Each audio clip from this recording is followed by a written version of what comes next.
በትኩረት ጨዋታው ውስጥ ያሉ ያህል እንዲሰማቸው ሲባል የዳኛ ትጥቅ ለብሰው እንዲዳኙ ይደረጋሉ ማለት ነው።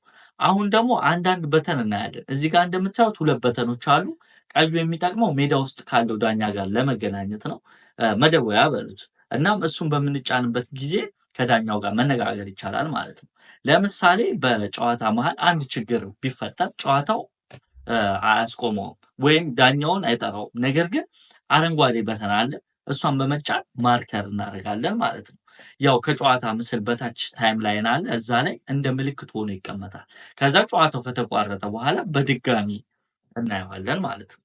እዚህ ጋር ግን ማወቅ ያለብን ቫር ሁልጊዜ ጣልቃ አይገባም። የሚገባው በ4 ስፔሲፊክ ኬዞች ነው። 1 ጎል ሲገባ፣ 2 ፔናልቲ፣ 3 ደግሞ ቀይ ካርድ ያው በስትሬት፣ 4 ደግሞ ሚስቴክን አይደንቲቲ ማለትም በስህተት ለሚገባው ሰው ሳይሆን ለሌላ